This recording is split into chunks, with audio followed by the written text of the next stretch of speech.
தேசிய ஃபார்வர்ட் பிளாக்கோட நிறுவன தலைவர் திரு பிடி அரசகுமார் அவர்கள் ஐயா வந்து பேசலாம். ஐயா, இப்போ மாமல்லபுரத்துல விழா, மரக்காணத்துல கலவரம். ஆனா மரக்காணம் கலவரத்திற்கு பிறகுதான் மாமல்லபுரம் விழாவிலே நிறைய விதிமுறைகள் மீறப்பட்டு இருக்கிறது என்ற காரணங்கள் எல்லாம் சொல்லி கைது செய்திருக்கிறார்கள். அது ஒரு காரணமாக. மாமல்லபுரம் விழாவிலே நீங்கள் கலந்து கொண்டீர்கள். விதிமுறைகள் ஏதேனும் மீறப்பட்டதா? அதாவது ஒரு 100 பேர் 200 பேரை வச்சு நடத்துற விழாவிலேயே கட்டுப்படுத்த முடியாது. ஒரு 5000 பேர் 10,000 பேர் வச்சிருக்கிற விழாவில முழு கட்டுப்பாடு இழந்தோம். ஆனா அன்னைக்கு வந்து மாமல்லபுரத்தை பொறுத்த வரைக்கும் ஒரு ராணுவ கட்டுப்பாட்டோடு அந்த விழா நடந்திருக்கு. ஆமா, நானே ரொம்ப ஆச்சரியப்பட்டேன். எங்களுடைய தலைவர்கள், பிற சமுதாய தலைவர்கள், எங்களுடைய பொதுச்செயலாளர் எஸ்ஆர் தேவர்கிட்ட கூட நான் சொன்னேன், பாருங்க நம்ம ஆளுகளை இவ்வளவு கட்டுப்படுத்த முடியுமா? ஆனா பாருங்க, இவ்வளவு பேரு, இத்தனை லட்சக்கணக்கான மக்கள் அப்படியே கட்டுக்கோப்பா உட்காந்துருக்காங்க. சந்தோஷமா இருக்கு. இது ஒரு பெரிய ஆச்சரியமா இருக்கு. நமக்கெல்லாம் இது ஒரு எடுத்துக்காட்டா இருக்குல்லாம் நாங்க பெருமைப்பட்டுக்கிட்டு இருந்தோம். ஆமா, அந்த அளவுல அதுலயும் பாத்தீங்கன்னா குடும்பம் குடும்பமா சாரை சாரையா பிள்ளைங்க, பொண்ணு, பையன், மருமக, சித்தப்பா, பெரியப்பா, மாமே, மச்சான்னு ஒரு சித்திரை திருவிழாங்கிறது வந்து அது ஒரு உண்மையான ஒரிஜினாலிட்டி திருவிழாவாகவே நடந்தது. அதுல என்ன சொல்றாங்க, இந்த இளைஞர்கள் எல்லாம் மது அருந்திட்டு வந்தாங்க, கொண்டாங்கலாம் சொல்றாங்க. எனக்கு தெரிஞ்சு ஒரு அதிகபட்சமா போனா ஒரு 2% கூட இருக்காது. அது இளைஞர்கள் வந்து ஒரு உற்சாகமா விழாவுக்கு போற நேரத்துல, நம்ம ஊர்ல தீபாவளி, பொங்கல் திருவிழா கொண்டாடினா கூட அவன் ஆட்டோமேட்டிக்கா பாத்தீங்கன்னா ஒரு கிராமத்துல ஒரு 100 வீடு இருக்குன்னா ஒரு 4 வீடுக்காரன் சந்தோஷமா சாப்பிட்டுக்கிட்டு மகிழ்ச்சியா இருப்பான். அது இயற்கையான ஒண்ணு. ஆனா அப்படி இருந்தாலும் கூட அந்த அந்த மாதிரி இளைஞர்களாலையும் ஒன்றும் பிரச்சனை இல்லை. ஆனா ஒட்டுமொத்தமாக வந்தவங்க அதிகப்படியா மது இருந்துட்டு வந்தாங்கிறது ஒரு அநாகரிகமான வார்த்தை. அது ரொம்ப வேதனையா இருந்தது.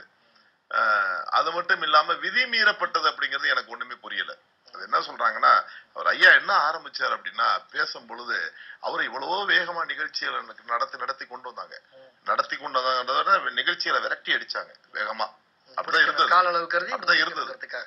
ஆனா இந்த அந்த விழாவுடைய ஒருங்கிணைப்பாளர்கள், இப்ப நம்ம காடுவெட்டி குருவா இருக்கட்டும், அல்லது வந்து அண்ணன் ஜி.கே. மணியா இருக்கட்டும், அல்லது நம்ம ஏ.கே. மூர்த்தி, இவங்க எல்லாம் என்ன ஆயிட்டாங்கன்னா, இந்த மரக்காணம் கலவர நிகழ்வுகள் அவங்களுக்கு வர வர அவங்களுடைய மைண்ட் டிஸ்டர்பன்ஸ் ஆயிடுச்சு.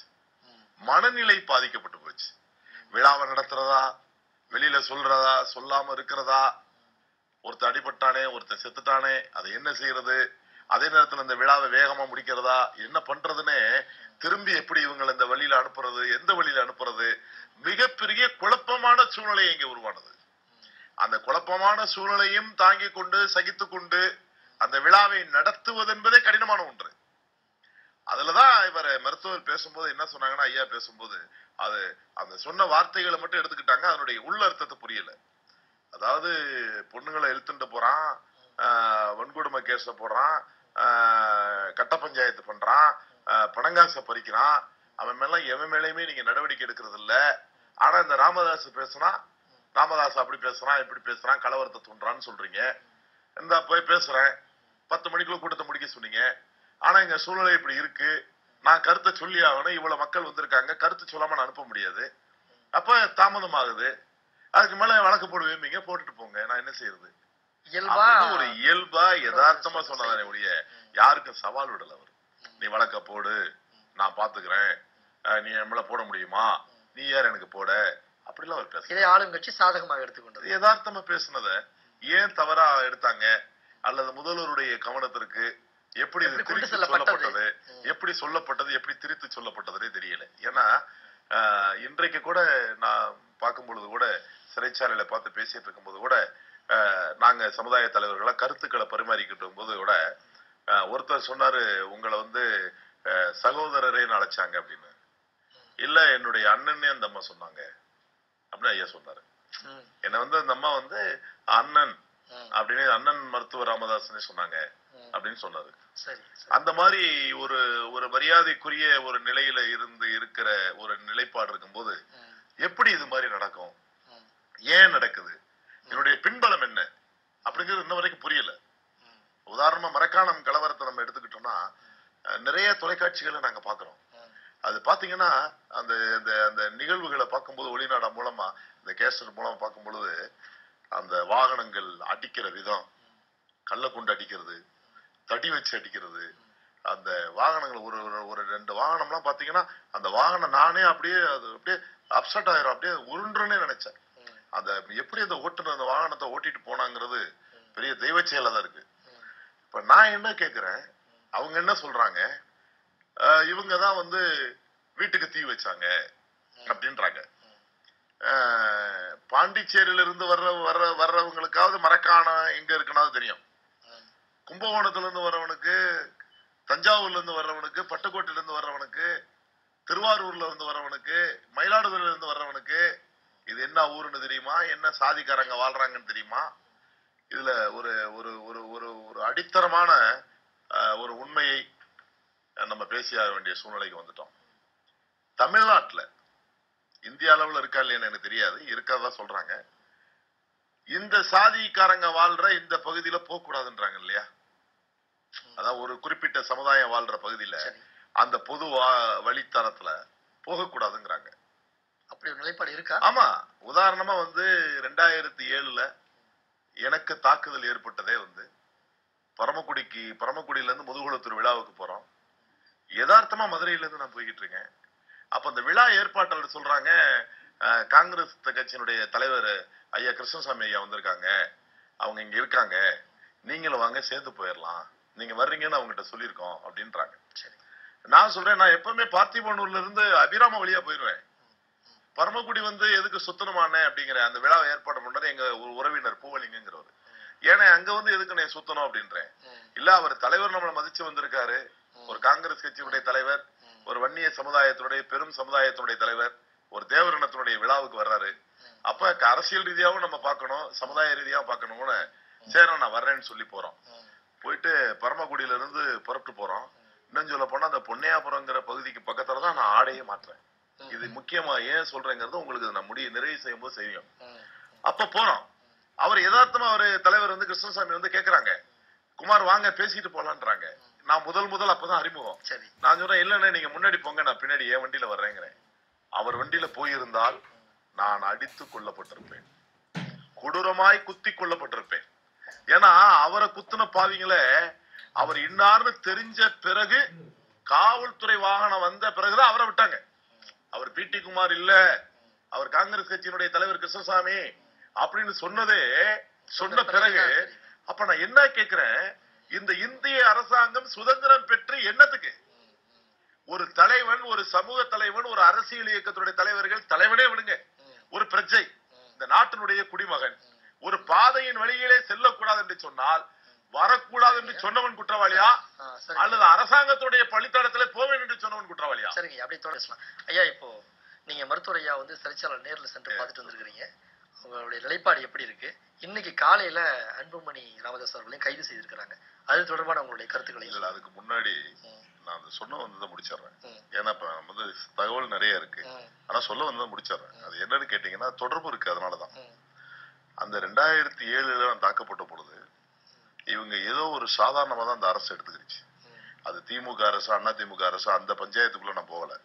2007 தாக்கப்பட்ட போது ஒரு சாலை வழியில ஒரு காங்கிரஸ் கட்சியினுடைய தலைவரும், ஒரு சமுதாய தலைவரும், ஒரு அரசியல் இயக்கத்தினுடைய தலைவரும் செல்லும் பொழுது ஒரு ஊரே வந்து தலையில டார்ச் லைட் கட்டிக்கிட்டு மேல்கம்பு வச்சுக்கிட்டு 300க்கு மேற்பட்டவர்கள் குத்தி கொள்வதற்கு தயாராக இருந்த போது அவர்கள் மீது இந்த அரசு, அன்றைய அரசு 2007 நடவடிக்கை எடுத்திருந்தால் 2013 மரக்காணத்தில் நிகழ்வு நடந்திருக்காது அப்படிங்கறத சொல்ல வர்றேன். சொல்ல வந்த நோக்கம் என்னன்னா, இப்ப தேவர் ஜெயந்தி நடக்குதுன்னா இந்த ரூட்ல போகாத, அந்த பாதையில போகாத, இந்த பாதையில போகாத. அவங்களுடைய நோக்கம் என்னன்னா, வன்னியர் விழா ஆண்டுக்கு ஆண்டு அதிகரித்து வருகிறது, அந்த விழாவின் மூலம் உணர்வுகள் அதிகப்படுகிறது, மருத்துவருடைய செல்வாக்கு நாளுக்கு நாள் வளர்கிறது. அதை தடுக்க வேண்டும், அதை முடக்க வேண்டும். தடுக்க வேண்டும், முடக்க வேண்டும் என்று சொன்னால் அந்த விழாவுக்கு போகிற போது ஒரு பீதியை ஏற்படுத்த வேண்டும்.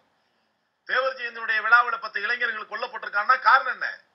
பீதியை ஏற்படுத்தணும். வருங்காலத்துல வந்து அவர் தூர கூட்டம் வரக்கூடாது, மக்கள் பயப்படணும், இளைஞர்கள் பயப்படணும், போனா கொண்டு போடுவாங்க அப்படின்னு பயப்படணும்.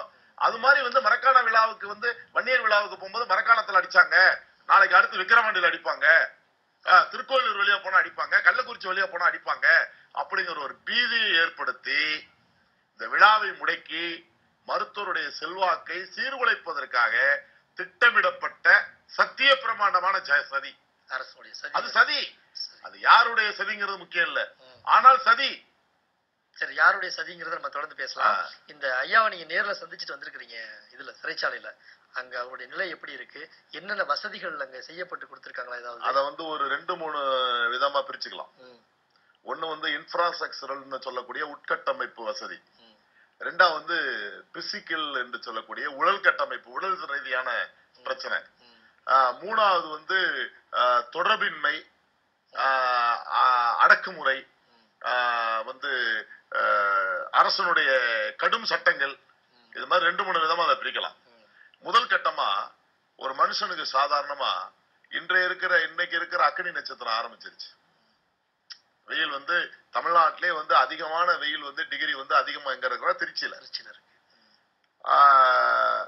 விழுப்புரத்துல கைது செய்யப்பட்டவர் மணிக்கணக்கில் மண்டபத்தில் உட்கார வைத்து, ஒரு மனுஷனுக்கு சாதாரணமா 2 மணி நேரம் உட்கார்ந்தாலே இடுப்பு வலிக்கும், முதுகு வலிக்கும். ஒரு 10-12 மணி நேரங்கள் மண்டபத்தில் உட்கார வச்சு, அதுக்கு பிறகு மாவட்ட காவல்துறை அலுவலகத்துக்கு எதிரில் காரிலேயே உட்கார வச்சு, அதுக்கு பிறகு எந்த ஊர் கொண்டுட்டு போறதுங்கிறத முடிவு பண்றதுக்கே ஒரு குறிப்பிட்ட டைம் ஆகி, அதுக்கப்புறம் திருச்சின்னு முடிவு பண்ணி அதிகாலை 4 மணிக்கு திருச்சி சிறைச்சாலையில் கொண்டு அடைக்கப்படுகிறார். அது உடல் ரீதியான உபாதை, மிகப்பெரிய தொல்லை, அவருக்கு கொடுக்கப்பட்ட மிகப்பெரிய தொல்லை. இரண்டாவதாக அந்த சிறைச்சாலை மகளிர் சிறைச்சாலையாக இருந்திருக்கிறது. அது புதுப்பிக்கப்படக்கூடிய சிறைச்சாலையாக இருந்திருக்கிறது, புதுப்பிக்கப்பட்டு கொண்டிருக்கிற சிறைச்சாலையாக இருக்கிறது. அதுல வந்து பாத்தீங்கன்னா மரங்கள்லாம் கிளைகள் எல்லாம் வெட்டப்பட்டு விட்டன. ஏன்னா வேலை நடக்கிறாங்க, அங்க வேலை நடக்குது, கட்டட வேலைகள் நடந்துகிட்டு இருக்கு. அப்படி இருக்கிற பட்சத்தை தேவையில்லை மரங்கள் கிளைகள் எல்லாம் வெட்டிடுறாங்க. அங்க இருக்க காவல்துறை நண்பர்களை கேட்டதுக்கு என்ன சொன்னாங்கன்னா, இந்த கைதிகள்லாம் மரத்துல ஏறிடுறாங்கன்றதுக்காக கிளைகள்லாம் வெட்டிட்டாங்கன்றாரு. ஆனா மொத்தத்துல அங்க மரங்கள் இல்லை, வெட்டப்பட்டு விட்டன. அப்ப வெட்டப்பட்டு விட்டன வெட்ட வெளிச்சம். அந்த வெட்ட வெளிச்சத்துல சுட்டரிக்கும் வெயில், சுட்டரிக்கும் வெயில்ல 500க்கு மேற்பட்டவர்கள். அந்த இடத்துடைய அளவு வந்து ஒரு 50-60 நபர்கள் தான் அங்க உள்ள இருக்கலாம் அப்படிங்கிறது. தண்ணீர் பற்றாக்குறை, குடிதண்ணீர் பற்றாக்குறை, மின்சார தடை. நான் கூட ஜெயிலுக்கு உங்கள்ட்ட அதிகாரிகள்ட்ட கேட்டேன், மின்தடை இருந்தா நீங்க ஜெனரேட்டர் வச்சுக்க மாட்டீங்களா அப்படின்னு கேட்டேன். எல்லாத்துக்கும் ஜெனரேட்டர் வைக்க முடியாது அப்படின்னு சொன்னாங்க. அதான் அங்க இருக்கிற முக்கியமான அபிஷியல்ஸ்ல வச்சிருப்பாங்க போல இருக்கு.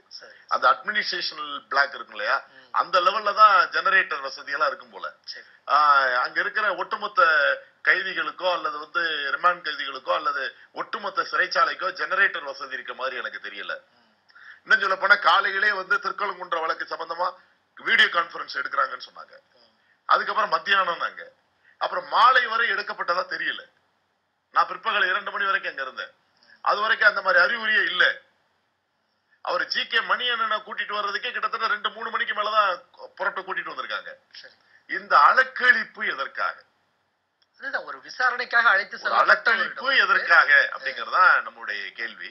அந்த அடிப்படையில பார்க்கும்போது மனம் சோர்வடைந்திருக்கிறார், உடல் சோர்வடைந்திருக்கிறது. ஆனா தைரியமா இருக்கார்.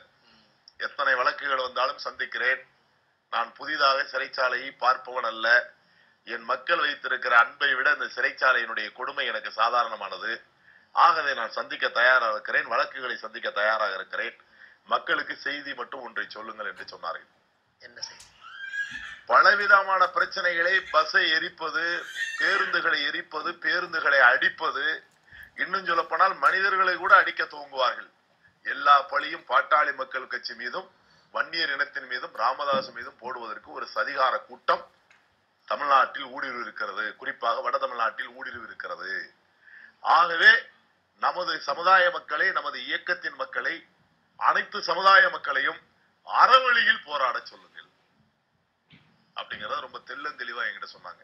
அறவழியில போராட சொல்லுங்க.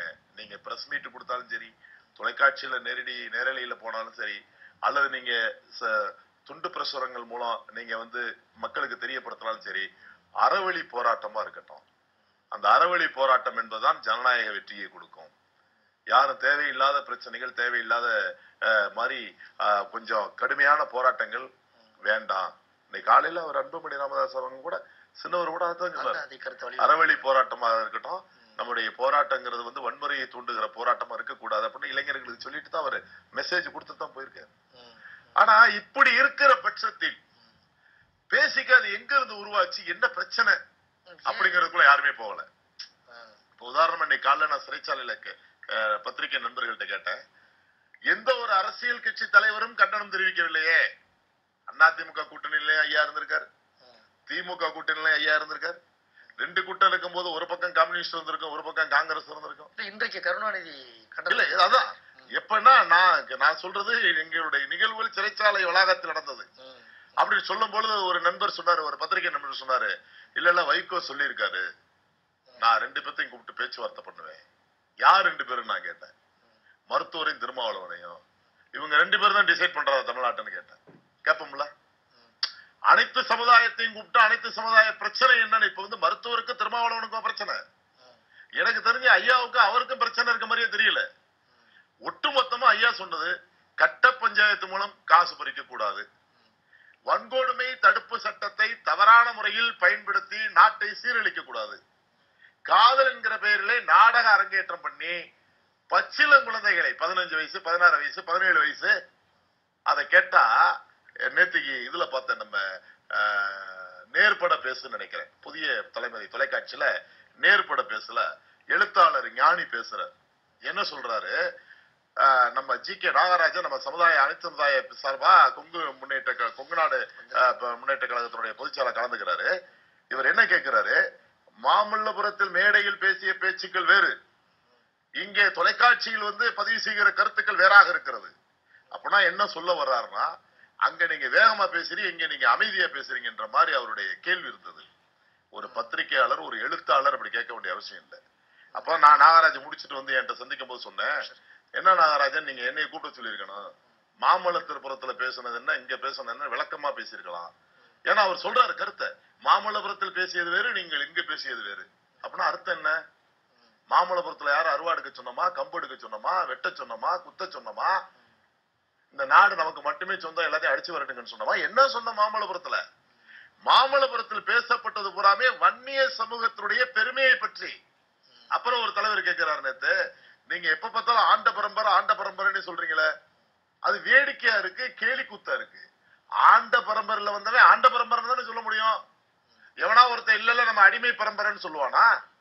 எங்க தாத்தன் எங்க பாட்டன் பேரை சொல்லி எங்களை அப்படித்தான் வளர்த்திருக்காங்க. நம்ம முத்துக்கருப்பத்தேவர் வகையரா, சந்தனத்தேவர் பேரன், பழனியாண்டி தேவர் கொள்ளு பேரன் அப்படின்னு சொல்லி வழக்கமும் தாத்தை எப்படி இருந்தாரு பாட்டை எப்படி இருந்தாருன்னு சொல்லும் பொழுது அப்புறம் என்ன வருது, சேதுபதி வம்சம் நம்ம, சேர சோழ பாண்டிய வம்சம் நம்ம அப்படின்னு வரும்போது ஆண்ட பரம்பரைன்னு சொல்லிக்கிறது இல்ல. ஆண்ட பரம்பரையை சேர்ந்தவன் ஆண்ட பரம்பரை சொல்றது யாருக்கு பிரச்சனை? மீனவர் தன்னை மீனவர் என்று சொல்வதிலே பெருமைப்படுகிறார் இல்லையா? சலவை தொழிலாளி தான் சலவை தொழிலாளி என்று சொல்வதிலே பெருமைப்படுகிறார். கூலி தொழிலாளி தன்னை கூலி தொழிலாளி என்று சொல்வதிலே பெருமைப்படுகிறார். இன்ஜினியர் சொல்றான், டாக்டர் சொல்றான், வக்கீல் சொல்லும் போது அப்புறம் ஆண்ட பரம்பரை சேர்ந்தவன் ஆண்ட பரம்பரை தானே சொல்லுவான். அது ஒரு பிரச்சனையா? அப்புறம் சொல்றாங்க, நிலமற்றவர்களாக இருக்கிறார்கள் தாழ்த்தப்பட்டவர்களுக்கு நிலம் இல்லைன்னா அரசாங்கம்ல கொடுக்கணும். அத வன்னியர் சமுதாயமோ, தேவர் சமுதாயமோ, கொங்கு வேளா சமுதாயமோ, நாய்க்கர் சமுதாயமோ, நாடார் சமுதாயமோ எப்படி கொடுக்க முடியும்? தாழ்த்தப்பட்ட சமுதாயத்திற்கு நிலமற்றவர்களாக இருக்கிறார்கள் என்று சொன்னால், அந்த கூற்று உண்மை என்று வைத்துக் கொண்டால் அதை செய்ய வேண்டியதோ அரசின் கடமை, அரசாங்கம் கொடுக்கணும்.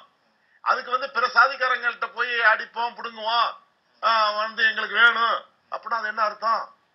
ஒருத்தர் பேசுறாரு, எங்க ஒரு சாதியை சொல்லி இந்த வீட்டில் தேவர் இன பெண்கள் குடும்பம் நடத்தட்டும், வன்னியர் இன பெண்கள் குடும்பம் நடத்தட்டும், கவுண்டர் இன பெண்கள் குடும்பம் நடத்தட்டும். என்ன அவர் என்னமோ சொல்ற கதையா, சுப்ரீம் கோர்ட் நீதிபதியா உத்தரவு போடுறாரா? இவங்க குடும்பம் நடத்திட்டு இவங்க குடும்பம் நடத்துறாங்க, எல்லா குடும்பம் நடத்துறதுக்கு கூட்டி விட்டுட்டு இருப்பானா, போய் குடும்பம் நடத்திட்டு வாங்க அப்படின்னு. அந்த நபரை கைது செய்ய தயங்கியது ஏன்? அந்த நபர் மீது வழக்கு பதிவு செய்யப்பட்டு கோயம்புத்தூர்ல எஃப்ஐஆர் பதிவு செய்யப்பட்டு இன்று வரை ரிஜிஸ்டர் பண்ணப்பட்டு இன்று வரை கைது செய்யப்படவில்லை. அப்ப ஒரு கூட்டம் பேசுனா அதுக்கு ஒரு நியாயம். இதெல்லாம் ஏன் செய்யலன்னு கேட்டா மருத்துவர் கைது. மருத்துவர் என்ன கேட்டாரு, ஏன் இதை அடக்க மாட்டீங்க, ஏன் இதை கட்டுப்படுத்த மாட்டீங்க? தாழ்த்தப்பட்ட சமுதாயத்துக்கு எதிராக இருக்காரு, தாழ்த்தப்பட்ட சமுதாயத்துக்கு எதிராக இருக்காரு, சாதி வெறியை தூண்டுறாங்க, இவங்க எல்லாம் சாதி வெறியருங்கிறாங்க. எங்கேயாவது ஒரு இடத்துல ப்ரூவ் பண்ணுங்க, மருத்துவர் சாதி வெறியை தூண்டினாரு, இல்ல நாங்க தூண்டணும், பிற சமுதாயத்தை குறிப்பா தாழ்த்தப்பட்ட சமுதாயத்தை சகோதரர்களை எங்கேயாவது காயப்படுத்தணும், அவங்களுடைய உள்ளத்தை கொச்சப்படுத்தணும், எங்கேயாவது சொல்லுங்க பாப்போம். அவமானப்படுத்தணும்? சொல்லுங்க. தாழ்த்தப்பட்ட சமுதாயத்தை சேர்ந்த சில அமைப்பை நடத்தி கொண்டிருக்கிற ஒரு சில தலைவர்கள் மட்டும் தொடர்ந்து வன்முறையில் ஈடுபடுகிறார்கள், தொடர்ந்து வன்முறையை தூண்டுகிறார்கள், காதல் நாடக திருமணத்தை ஊக்குவிக்கிறார்கள். தொண்டாமுத்தூர் எங்க இருக்கு? கோயம்புத்தூர் மாவட்டத்துல உசிலம்பட்டிக்கு பக்கத்துல இருக்கிற கிராமத்தை சேர்ந்த ஒரு ஆதி தேவேந்திர குல வேளாளர் பையன், மில்லுக்கு வேலைக்கு போன பையன், தொண்டாமுத்தூர் வீட்டுல இருக்கிற கவுண்ட் அவுட் பொண்ண, 17 வயசு ஆகாத பொண்ணை கூட்டிட்டு வந்து அவங்க அம்மா அப்பா சொல்றாங்க, எங்க நிர்வாகிகள் தொடர்பு கொள்றாங்க, ஐயா எங்களுக்கு தெரியாது, இந்த பையன் அப்படி பண்ணியிருந்தானா தப்பியா, இந்த பிள்ளைய நாங்க பெத்தவங்கிட்ட ஒப்படைச்சிடமையா, நீங்க அனுப்பி விட்டுருங்கயாங்கிறாங்க. தாய் தோப்பிங்கிட்டே லைன்ல போக மாட்டான், நண்பர்கள் தான் பேசுறான். ஒரு டீம் ஃபார்ம் பண்ணி மதுரையில் இருக்காங்கிறான், திண்டுக்கல்ங்கிறானுங்க, திண்டுக்கல்ல இருக்காங்கிறான், கோயம்புத்தூருங்கிறானுங்க, கோயம்புத்தூர் இருக்காங்கிறான், நாமக்கல் இருக்கானுங்க. கடைசியா சேலத்துல போய் போலீஸ் பிடிச்சிச்சு. எப்ப? 2 நாள் கழிச்சு பிடிச்ச பிறகு பொண்ணுக்கு வயசு 17, மேஜர் கிடையாது. இப்ப அந்த பையன் கம்பி என்றான் சிறைச்சாலையில, அந்த பொண்ணு தாய் தகப்பனோட போயிட்டாங்க. இது ஒரு நாடகம் இல்லையா?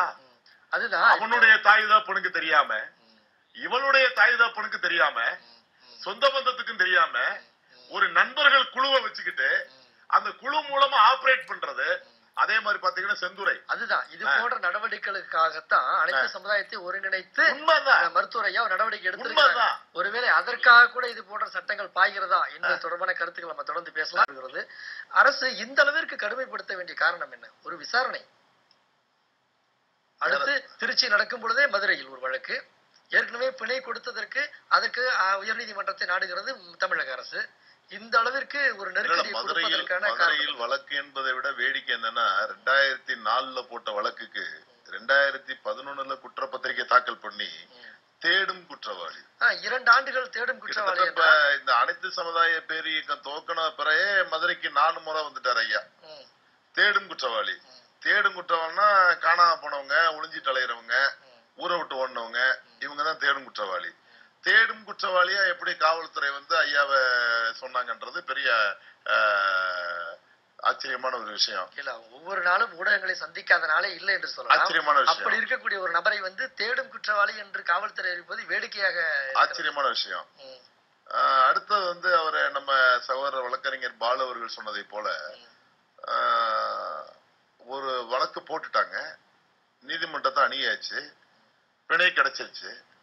ஒரு அரசியல் தலைவர், சமூக தலைவர், மூத்த தலைவர், அத நாகரிகமா அந்த பிணையின் அடிப்படையில அவரை வெளியே விட்டுறதா நாகரிகம். நாங்களே சொல்லியிருக்கோம், நேற்று அனைத்து சமுதாய தலைவர்கள் பெரிய கோரிக்கை வச்சிருக்கோம் அரசுக்கு, அவரை நிபந்தனையின் அடிப்படையில நிபந்தனையற்ற அவரை விடுதலை செய்யுங்க, அந்த வழக்குகளை வந்து திரும்ப பெறுங்க அப்படிங்கிற சொல்லியிருக்கோம். இப்ப என்ன, எங்க சுத்தினாலும் ஒன்னு தொடர்றதுக்கு நம்ம போறோம். அதாவது என்ன சொல்றாங்க அப்படின்னா, நேத்து ஒரு கட்சியினுடைய தலைவர் அந்த தொலைக்காட்சியில, புதிய தலைமுறை தொலைக்காட்சியில பேசும்போது கருத்து சொல்றாரு, இங்க நீங்க ஆரம்பிச்சுட்டீங்க, இது கேரளா, ஆந்திரா, கர்நாடகா பரவாதா, பிரச்சனைகள் வராதா அப்படின்னு கேட்கிறாரு. அதேதான் நான் கேட்கிறேன், தருமபுரி கலவரத்துக்கு டெல்லியில இருந்து ஆள் வந்துச்சு, தருமபுரி கலவரத்துக்கு நீதி தமிழ்நாடு அரசு கொடுக்காதா?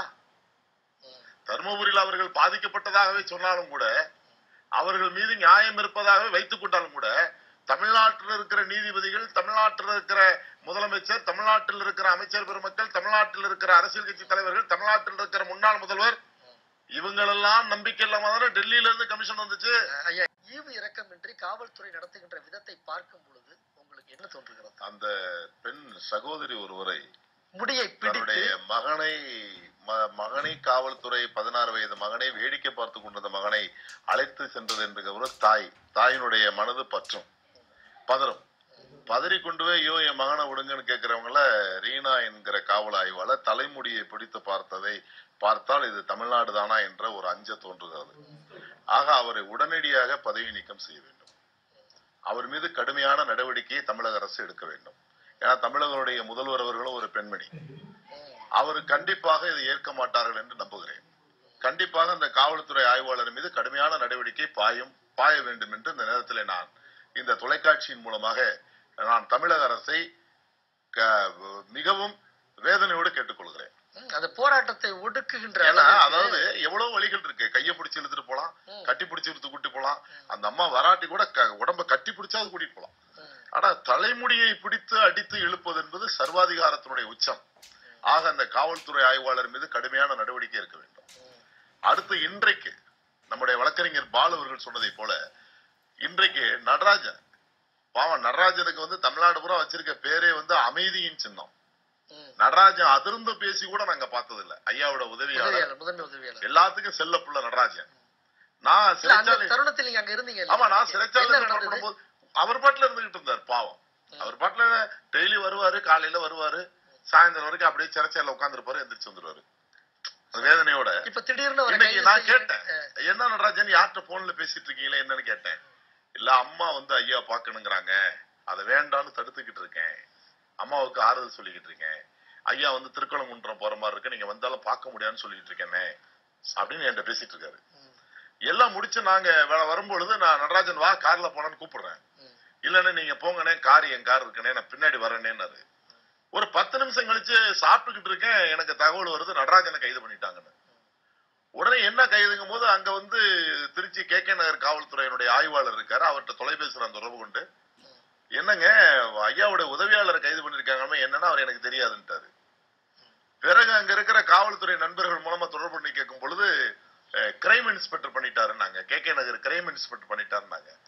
கிரைம் இன்ஸ்பெக்டர் பெரிய குற்றவாளிகள், கிரிமினல் குற்றவாளிகளை தானங்க பண்ண முடியும், இவர் எதுக்குங்க கிரைம் இன்ஸ்பெக்டர் கூட்டிட்டு போனாரு கேட்கும்போது விசாரிக்கும் பொழுது அப்புறம் சொல்றாங்க, நம்ம தம்பிகள் பாட்டாளி மக்கள் கட்சியினுடைய வழக்கறிஞர் தம்பிகள் சொன்னாங்க, கார்ல வந்துகிட்டு இருந்தானே, நீங்க போய் ஒரு 10 நிமிஷம் கழிச்சு வந்துகிட்டு இருந்தான், வரும்பொழுது எங்க காரை ஒரு 4-5 கார் வந்து போலீஸ் வாகனங்கள் வந்து ரவுண்ட் அப் பண்ணி நின்னுச்சு, என்னமோ ஏதோ நினைச்சோம், இல்ல அவரை கொஞ்சம் எங்களோட அனுப்பிச்சு விட்டுருங்க அப்படின்னு சொன்னாங்க. ஏன்னு கேட்டதுக்கு இல்ல நீங்க அவரை அனுப்புங்க முத அப்படின்ட்டாங்க. காரணமே சொல்லலாம். ஆமா, காரணமே சொல்ல வேற வழி இல்ல, அவரை இறங்கி கூட்டிட்டு போயிட்டாங்க, எங்க வச்சிருக்காங்கன்னே தெரியல, நாங்களும் ஸ்டேஷனா தேடி பார்த்துட்டோம். அப்புறம் 1 மணி நேரம் கழிச்சு தகவல் வருது ஒரு திருமண மண்டபத்துல வச்சிருக்காங்க அப்படின்னு. அப்புறமா 1 மணி நேரம் கழிச்சு தகவல் வருது அவரை ரிமாண்ட் பண்ணி மதுரைக்கு கூட்டு போறாங்க. திருச்சியில அக்கரன்ஸ் நடந்ததாவே அவங்க சொல்லும்படியா அவர் வன்முறையை தூண்டியதாகவே சொல்லப்பட்டாலும் கூட அந்த இடம் KK நகர் காவல் நிலையத்தை கட்டப்பட்டது சரகம்.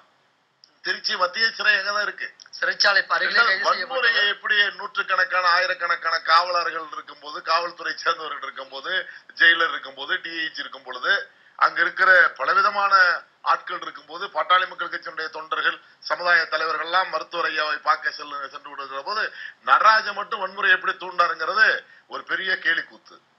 இப்படிப்பட்ட ஒரு நிலையெல்லாம் வந்து கையாளுவது வந்து நல்லதுக்கு அல்ல. இல்ல, அந்த மரக்காணம் கலவரத்தில் இருந்து காவல்துறையின் அணுகுமுறை ஒவ்வொன்றுமே சந்தேகத்தின் அடிப்படையில். காரணம் என்னவென்று கேட்டால், மரக்காணம் கலவரத்தை முதல்வருடைய கவனத்திற்கு தவறாக காவல்துறை கொண்டு போய்விட்டது. முதலில் கொடுத்தது கொண்டு போய்விட்டது. இப்ப அதுல இருந்து தப்பிக்கிறதுக்காக, ஏன்னா உண்மை நிலைமை தமிழக முதல்வர் அறிய துவங்கி விட்டார், நேரம் அவங்க வந்து அறிய துவங்கி இருப்பாங்க.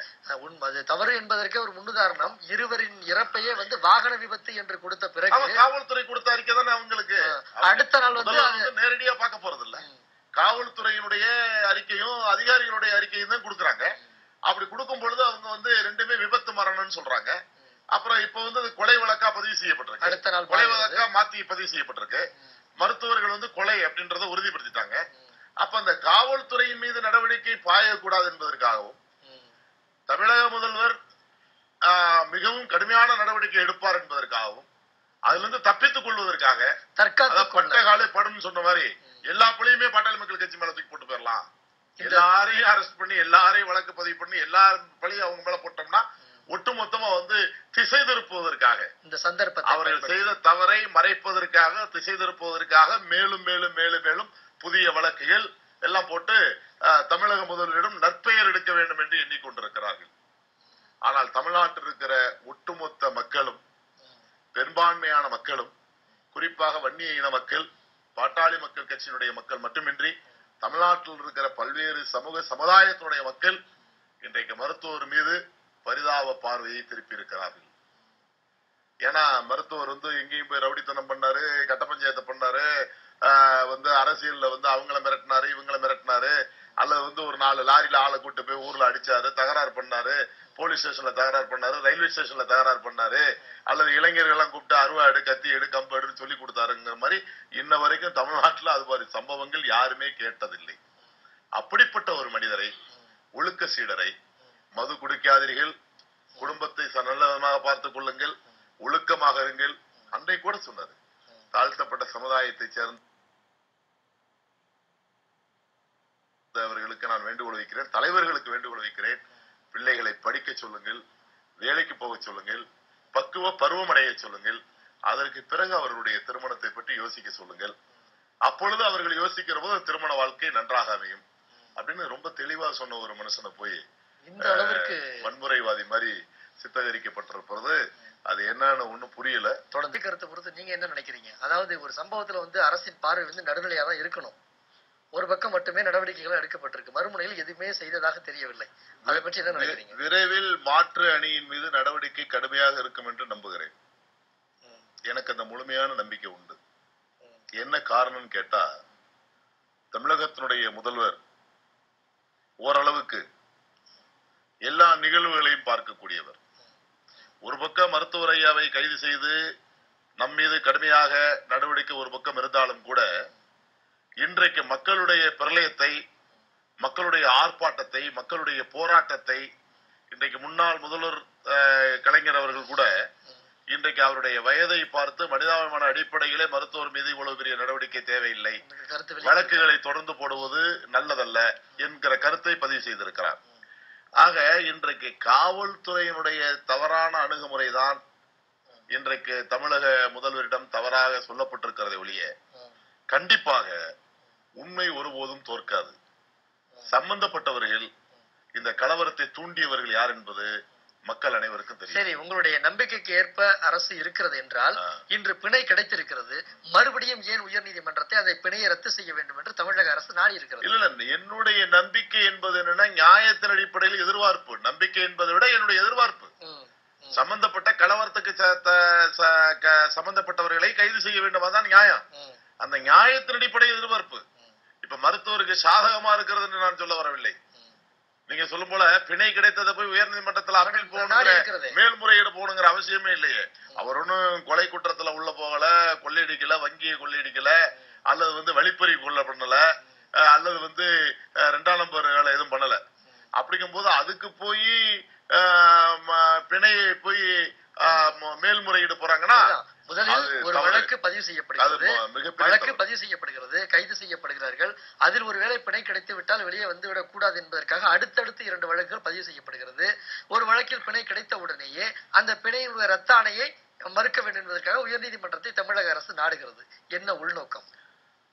அதான் உள்நோக்கம் என்பது முழுக்க முழுக்க மருத்துவரையாவுடைய செல்வாக்கு வளர்ந்து விட்டது, மக்கள் சக்தி கூடிவிட்டது.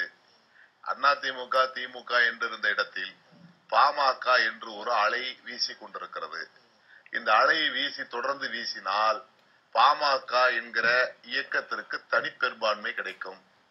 பிற சமுதாயங்கள், பிற இயக்கங்கள் பாமகவுடைய தலைமையேற்று பயணிக்க வேண்டிய காலகட்டம், சூழல் அரசியலில் உருவாகும்.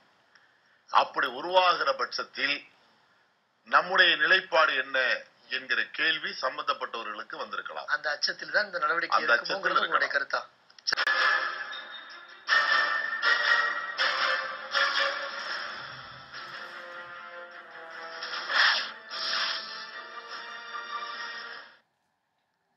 நீதிக்காக போராடிய மருத்துவர் ராமதாஸ் அவர்கள் கைது செய்யப்பட்டிருப்பதும், அதனைத் தொடர்ந்து அரங்கேறும் கைது நடவடிக்கைகள் குறித்த கருத்துக்களை இன்றைய நீதியின் குரல் நிகழ்ச்சியில் நம்ம பேசிட்டு இருக்கிறோம். ஐயா, இந்த அளவுக்கு நெருக்கடி கொடுப்பதற்கு அரசு என்ன காரணம்? அது மட்டுமல்ல, மற்ற கட்சிகளும், உதாரணத்துக்கு இன்றுதான் திமுக தலைவர் கருணாநிதி அவர்கள் கூட ஒரு அறிக்கை கொடுத்திருக்கிறார்கள். சம்பவங்கள் 3-4 நாட்களாக நடைபெறுகிறது, மற்றவர்கள் இதில் கண்டும் காணாமலும் இருப்பதற்கான காரணம் என்ன? அதாவது இது ஒரு பெரிய சென்சிட்டிவான சப்ஜெக்ட், நெருக்கடியான ஒரு தருணம். அதாவது திக போன்ற அமைப்பு, பொது உடைமை கட்சிகள், இவங்கெல்லாம் தெரிஞ்சோ தெரியாமலோ ஒரு சாராரை மட்டுமே ஆதரிச்சு வந்துட்டாங்க. அந்த நிலைப்பாட்டில இருந்து இவங்களை மாத்திக்க முடியல இவங்கனால. இப்ப நடக்கிறது அநீதி அவங்களுக்கு நல்லாவே தெரியும். உதாரணமா நேற்றைய தினம் திகாவுடைய வழக்கறிஞர் ஒரு சகோதரி சொல்றாங்க, எங்களுடைய ஆசிரியர் வீரமணி அவர்கள், தலைவர் வீரமணி அவர்கள் சம்பந்தப்பட்டவர்களை அழைத்து பேசுவதற்கு தயாராக இருக்கிறேன் என்று சொல்லுகிறார்கள். அதே போல சன் தொலைக்காட்சியில விவாத மேடையிலே நானும் பேராசிரியர் சுபவீரபாண்டியன் அவர்களும் கலந்து கொண்ட போது கூட கடுமையான வாக்குவாதங்கள். அப்போ அவர் வைக்கிற கருத்து, ஏன்னா அவர் தீக்கா, அவர் வைக்கிற கருத்து 2000 ஆண்டுகளாக அடிமையாய் கிடந்தவர்கள் உரிமையை நிலைநாட்டுகிற போது, அவர்கள் எழுந்து நிற்கிற போது இது போன்ற சம்பவங்கள் நடக்கிறது. எனக்கு அந்த 2000 ஆண்டுகள் இவங்க அடிமையா கிடந்தது எப்படின்னு தெரியல, இவங்க ஏன் அடிமையா கிடந்தாங்கன்னு தெரியல, இவங்க அடிமையா கிடந்ததுக்கு நாங்கெல்லாம் காரணமாங்கிறதும் புரியல. இப்ப அதுக்கு மருத்துவர் தான் காரணமா? அதாவது தாழ்த்தப்பட்ட சமூகத்தை சேர்ந்தவர்கள், ஒடுக்கப்பட்ட சமூகத்தை சேர்ந்தவர்கள் நல்ல நிலைக்கு வர வேண்டும், உயர்நிலைக்கு வர வேண்டும் என்று அம்பேத்கர் அவர்களால் சட்டம் வகுக்கப்பட்டு குறிப்பிட்ட காலம் வரை இவர்கள் ஒரு நிலைப்பாட்டில் உயர்வு பெறுகிற வரை இந்த சட்டம் அவர்களுக்கு சாதகமா இருக்கணும். ஆனா இன்னைக்கு நிலைமை அது இல்லையே.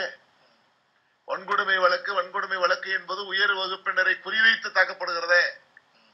சாதாரண கோயில் திருவிழாவா இருந்தாலும் வன்கொடுமை வழக்கு, பஸ்ல போகும்போது தகராறு இருந்தாலும் வன்கொடுமை வழக்கு, மளிகை கடையில ஜாமான் வாங்குற இடத்துல தகராறு இருந்தாலும் வன்கொடுமை வழக்கு, வரவு செலவு பணம் கொடுக்க வாங்க இருந்தாலும் வன்கொடுமை வழக்கு, தோட்டந்துறவுல வேலை பார்த்துட்டு இருக்க பிரச்சனை வந்தாலும் வன்கொடுமை வழக்கு. ஆக இந்த வன்கொடுமை வழக்கு என்பது தவறாக பயன்படுத்தப்படுகிறது உண்மையா இல்லையா என்பதை தமிழ்நாட்டில் இருக்கிற அரசியல்வாதிகள் ஏன் கணக்கிட்டு பார்க்க தயங்குகிறார்கள்? ஒரு கேள்வி. இரண்டாவது, 32 மாவட்டத்துக்கு நாங்க போனோம். அங்க பாத்தீங்கன்னா ஒரு சில உதாரணத்தை சொல்லித்தான் ஆகணும், ஏன்னா மக்களுக்கு கருத்து போய் சேரணும். உதாரணமா பாத்தீங்கன்னா காஞ்சிபுரத்துல ஒரு வன்னிய பெண்மணி தான் அழுக்களிக்கப்பட்டது கதைகளை சொல்லுகிற போது, எழுத்துப்புறமா கொடுக்கிற போது அனந்தராமன் வந்திருந்தாரு. அதை படிக்கும் போது எங்களுக்கு எல்லாம் தாங்க முடியல. அவ்வளவு அருவருப்பா, அவ்வளவு வேதனை, அவ்வளவு கேவலமான அந்த பெண்மணியோட வாழ்க்கை வரலாறு நடந்திருக்கிறது.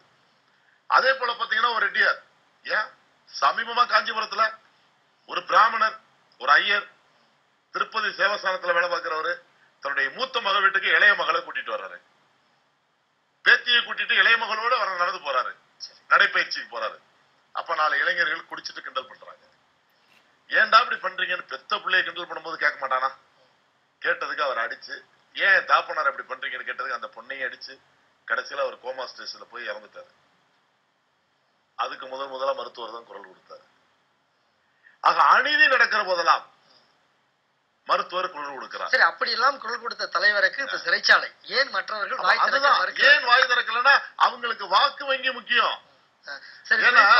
பல செய்திகளை முன்னெடுத்து செல்லக்கூடிய கம்யூனிஸ்ட் நிலை என்னவாக இருக்கிறது? இல்ல, கம்யூனிஸ்ட பொறுத்த வரைக்கும் அவங்கள்ட்ட எனக்கு 2 கருத்து உண்டு.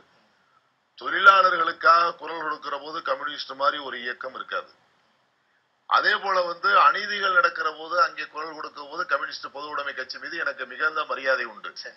ஆனா இந்த சமுதாயத்துல தாழ்த்தப்பட்ட சமூகத்திற்கு மட்டும்தான் குரல் கொடுப்போம்னு அவங்க அடம் பிடிச்சிட்டு இருக்காங்கல்ல, அது பெரிய வேதனையை கொடுக்குது. ஏன்னா அவங்க இதனால் வரைக்கும் இவ்வளவு சம்பவங்கள் நடக்குது, எதுக்கோ குரல் கொடுக்கிறவங்க ஒரு கோரிக்கை தமிழக அரசு வச்சிருக்கலாமே. அவங்க மருத்துவரும் பல்வேறு சாதிய தலைவர்கள் இப்படி சொல்லிட்டு இருக்காங்க, சமுதாய தலைவர்கள் இப்படி சொல்லிட்டு இருக்காங்க. தமிழ்நாட்டுல ஆங்காங்க பிரச்சனை நடக்குது. மருத்துவர் மதுரைக்கு கூட்டத்துக்கு வர்றாரு, அங்க அரை நிர்வாணத்தோட ரோட்ல நடந்து போது ஒரு கூட்டம். அவங்களதானே அரெஸ்ட் பண்ணணும், அவங்க மேலதானே வழக்கு போடணும். நீங்க அவங்க மேல வழக்கு போடல, ஏன் காவல்துறை அவங்களை கண்டுக்கல? கூட்டிட்டு போயிட்டு சாயந்தரம் அனுப்பி விடுறீங்க. புதுக்கோட்டையில என்னுடைய சொந்த மாவட்டம், மருத்துவரை நாங்க அழைச்சிட்டு போறோம், கூட்டத்துக்கு போறோம். 300 பேர் கூடி நின்று செங்கல் கல்லா அடிக்கிறான்.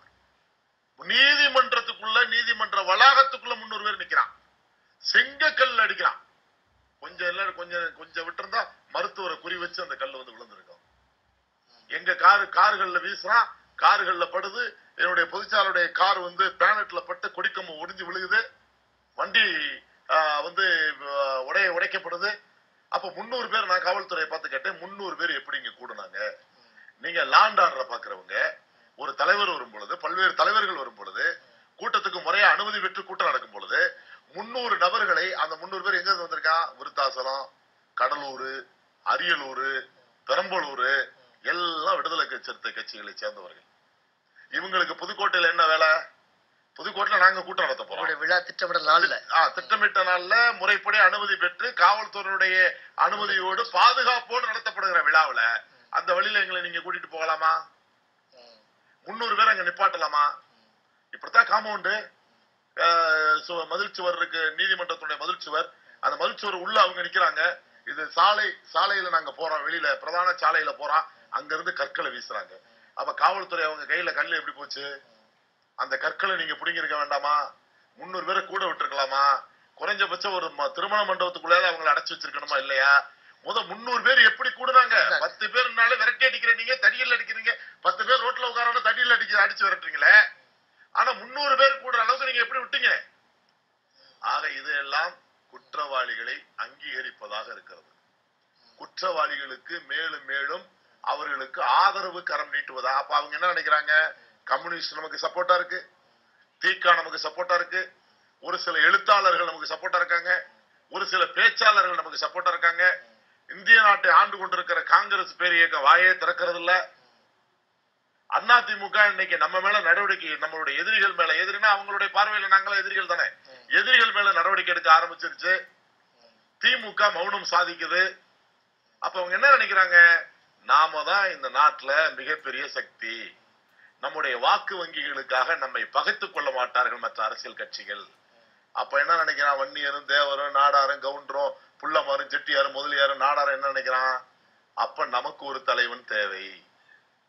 நம்முடைய குறையை கேட்க செவிமடிக்க மறுக்கிறவர்கள் இருக்கிற போது, நம்மை என்ன பிரச்சனை, ஏன் நான் இருக்கேன்னு கவலைப்படாதே என்று சொல்லுகிற ஒரு தலைமை தேவை. அந்த தலைமை மருத்துவரை நோக்கி சென்றிருக்கிறது. மருத்துவரா வாலின்றியா வந்து நான் தான், எல்லாரும் வாங்க, என்னை தவிர உங்களுக்கு நாதி இல்லைன்னு சொல்லல. எல்லாரும் தேவை இருந்து எல்லா கட்சிகளும் மௌனம் சாதிக்கிற போது கேட்டா என்ன சொல்றாங்க? சாதி வெறியை தூண்டுகிறார்கள். நான் கேட்கிறேன், இந்த தொலைக்காட்சி மூலமா கேட்கிறேன், எங்கேயாவது மருத்துவரும் நாங்களோ சாதி வெறியை தூண்டணும், எந்த சாதியவாது சொல்லி இழிவா பேசணும், இல்ல ஒட்டுமொத்த தாழ்த்தப்பட்ட சமூகத்தையும் நாங்க பேசணும்னு சொன்னீங்கன்னா துப்பாக்கியில சுட்டு கொள்ளுங்க, அந்த தண்டனையை நாங்க ஏத்துக்கிறோம். ஆனா சாதியை வளர்ப்பதற்கு பதிலாக, சாதியில் இருக்கிற இளைஞர்களை ஊக்குவிப்பதற்கு பதிலாக, அந்த சாதியை சேர்ந்தவர்களை எல்லா சமுதாய மக்களோடும் அரவணைத்து வாழ வைப்பதற்கு பதிலாக, நாங்கள் அடிமையாக கிடந்தோம், நாங்கள் ஆளுவோம், நாங்கள் ஆளுவதற்காக நாங்கள் எதையும் செய்வோம் அப்படின்னு பிரகடனப்படுத்திக்கிட்டு இருக்கிறவங்கள நான் கேட்கிற, அடிமையாக கிடந்த நீங்க ஆளணுங்கிறீங்க. அப்ப ஆண்ட வர்க்கத்துல இருந்து என்ன செய்வேன்? மறுபடியும் ஆளணும்னு நினைப்பான்ல. ஆனா அவங்க ஆளுன்னு சொல்லும் போது 2011 அவர் ஆண்டு, 2014 இவர் ஆண்டுன்னு சொல்லும் போதுதான் அரசு சந்தோஷமா இருக்கு. ஆனா 2016 பாமக ஆண்டு, டாக்டர் மருத்துவருடைய தலைமையிலே ஆட்சி, அன்புமணி ராமதாஸ் தமிழ்நாட்டினுடைய முதலமைச்சரா வருவாரு அப்படின்னு நம்முடைய மாமல்லபுரம் விழாவில பேசுனதுதான் இப்ப மிகப்பெரிய பிரச்சனைக்கே காரணம். ஏன் மத்தவங்க சொல்லும் போது உங்களுக்கு கோபம் வரலையே? மத்தவங்க சொல்லும் போது வருத்தம் வரலையே? நாங்க சொல்லும் போது வருத்தம் வருது, கோபம் வருது. காரணம் என்ன? காங்கிரஸை கால் ஊன்ற விட மாட்டோம் திமுக சொல்லலையா? அண்ணா திமுக சொல்லலையா? கம்யூனிஸ்ட் எந்த காலகட்டத்திலும் தமிழ்நாட்டிலே ஆட்சி அமைக்க முடியாது திமுக சொல்லலையா? அண்ணா திமுக சொல்லலையா? அதுபோல பாட்டாளி மக்கள் கட்சி அந்த மக்கள் வச்சிருக்கிற நம்பிக்கை, அந்த இயக்கத்துக்கு இருக்கிற வலு, அந்த இயக்கத்திற்கு பெருகி வருகிற ஆதரவு, அந்த இயக்கத்துக்கு இருக்கிற அனைத்து சமுதாயத்தினுடைய ஒத்துழைப்பு, இவைகளை வைத்து பாட்டாளி மக்கள் கட்சிக்கு ஒரு தைரியம் வந்திருக்கிறது. அடுத்து நாங்கள் ஆட்சி அமைப்போம், எங்கள் இன மக்களும் பல்வேறு சமூக மக்களும் எங்களுக்கு ஆதரவு கரம் நீட்ட தயாராகி விட்டார்கள் அப்படின்னு சொல்றதுனால யாருக்குங்க பிரச்சனை? சொல்றதுனால என்ன இருக்கு?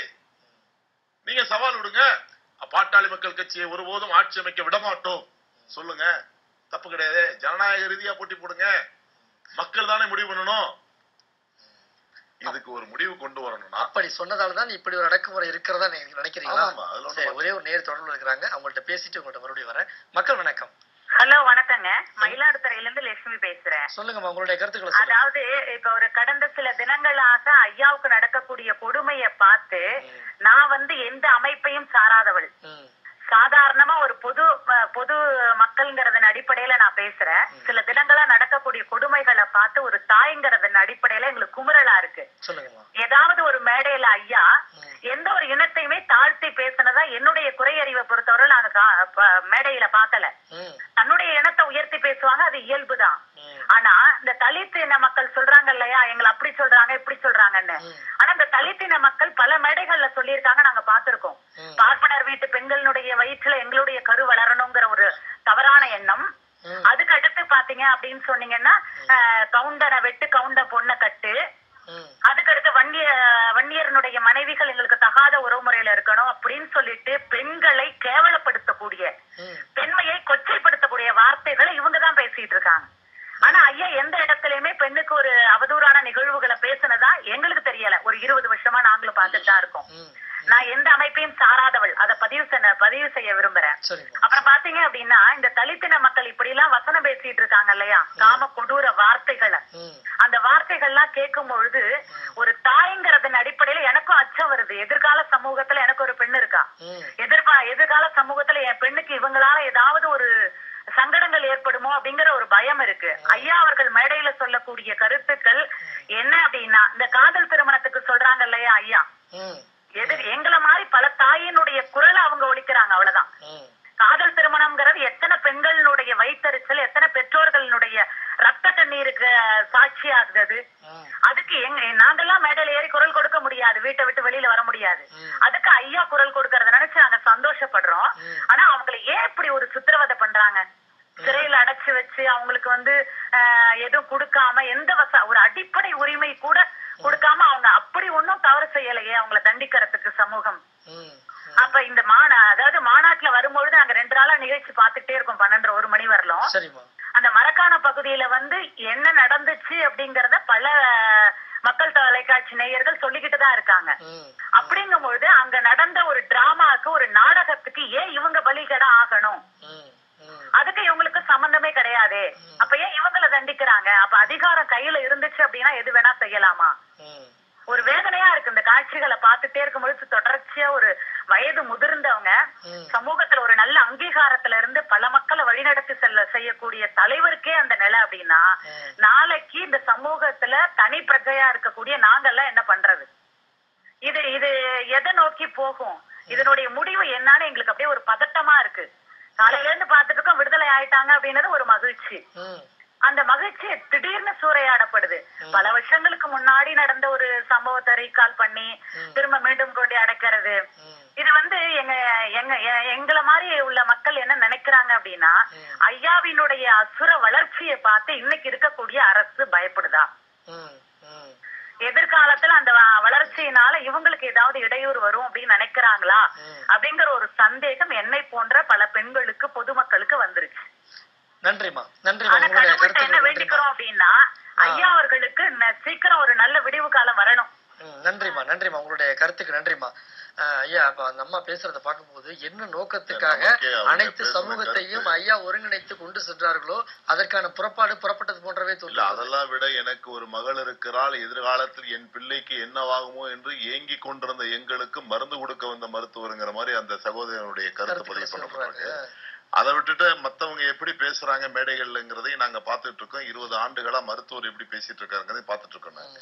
இப்ப என்னன்னா, நம்ம உதாரணமா இப்ப நம்ம அனந்தராமன் கூட சொன்னாங்க, இது மாதிரி அருந்ததியர் இனத்தை சேர்ந்தவரை சட்டமன்ற உறுப்பினராக்கி, அதெல்லாம் இன்னுமே ஐயாவை பத்தி சொல்ல வேண்டிய அவசியமே இல்லை. காலையில சிறைச்சாலையில பேசிட்டு இருக்கும்போது கூட ஐயா சொன்னாங்க, இது போல நான் தான் அவங்களுக்கு நல்லா இருக்கணும், அவங்கள நம்மளோட ஒன்றி வாழணும், சமூகத்துல அவங்களும் அங்கீகாரம் பெறணும், அவங்களும் அந்தஸ்துக்கு வரணும்னு நினைச்சேன். ஆனா என்ன மாதிரி எவனுமே இந்தியாவுல செஞ்சிருக்க முடியாது. அது உண்மை. அதான் எனக்கு தெரிஞ்ச தெய்வீக திருமகன் ஐயா பசுமன் முத்துராமலிங்க தேவர் ஐயா அவர்கள் ஆலய பிரவேசம் செய்வதற்கு அங்கே இருக்க மீனாட்சி ஆலயத்திற்குள் தாழ்த்தப்பட்ட மக்களை உள்ளே அழைத்து சென்றார்கள் என்ற செய்திக்கு பிறகு, அவருடைய காலத்திற்கு பிறகு தாழ்த்தப்பட்ட சமூகத்தை சேர்ந்த சகோதரர்களுக்கு சமவாழ்வு கிடைக்க வேண்டும் என்று போராடியவர் மருத்துவரை தவிர இந்தியாவில் எனக்கு தெரிந்து யாரும் இல்லை. அப்படிப்பட்ட ஒருவர் மீது அவர்களுக்கு எதிராக இருக்கிறார் என்கிற செய்தி எண்ணத்தின் அடிப்படையிலே, செய்தியின் அடிப்படையிலே வழக்கு. அதுதான் ஒரு வருத்தம் கலந்த ஒரு நிகழ்வா இருக்கு. சரி ஐயா, நிகழ்ச்சியோட நிறைவு கட்டத்துக்கு இல்ல ஆமா, அதாவது இல்ல இதை மட்டும் நான் பதிவு பண்ணிடுறேன். நான் இந்த நிகழ்ச்சியின் மூலமா கேட்டுக்கிறது, வைகோ அவர்கள் கூட சொன்னார்கள் என்று சொன்னார்கள், இரு தரப்பையும் அழைத்து பேசுகிறேன் என்று. திராவிட கழக தலைவர் ஆசிரியர் வீரமணி அவர்கள் சொன்னார்கள் என்று சொன்னார்கள். நான் என்ன சொல்றேன்னா, கால அளவு கருதி சுருக்கமா நான் என்ன சொல்றேன்னா, அரசாங்கம் இங்க இருக்கிற பிரதான கட்சிகள், அரசாங்கம் அனைத்து அரசியல் கட்சிகள், அனைத்து சமூக அமைப்புகளை அழைத்து இதில் இருக்கிற உண்மையான நிலைப்பாடு என்ன என்பதை ஆராய்வதற்கு இனியும் காலம் தாழ்த்தக்கூடாது. ஒண்ணு. இரண்டாவதாக, நாங்கள் தொடர்ந்து வலியுறுத்தி வருகிறோம். கடந்த 5 ஆண்டுகளாக காதல் நாடக திருமணத்தால், வன்கொடுமை சட்டத்தை தவறாக பயன்படுத்தியதால் பாதிக்கப்பட்டவர்கள் பட்டியலை சேகரிப்பதற்கு எங்களிடத்தில் ஆதாரங்கள் நிறைய இருக்கிறது. ஆகவே ஓய்வு பெற்ற உயர்நீதிமன்ற நீதியரசருடைய தலைமையில் குழு அமைக்க வேண்டும் என்று சொல்லி இருக்கிறோம். கருத்து. தற்பொழுது மரக்காணத்தில் நடைபெற்ற இந்த கொடும் தாக்குதல், கொடும் கொலை, வன்கொலை இப்படிப்பட்ட சம்பவத்திற்கும் சேர்த்து உடனடியாக தமிழக அரசு நீதி விசாரணை குழு அமைத்து உண்மை நிலையை நாட்டு மக்களுக்கு எடுத்துச் சொல்ல வேண்டிய காலத்தின் கட்டாயத்தில் தமிழக அரசு இருக்கிறது. நன்றிங்க ஐயா. இவ்வளவு நேரம் வந்திருந்து நிகழ்ச்சியில கலந்துகிட்டு உங்களுடைய கருத்துக்களை பரிமாறிக்கிட்டதுக்கு மிக்க நன்றிங்க ஐயா.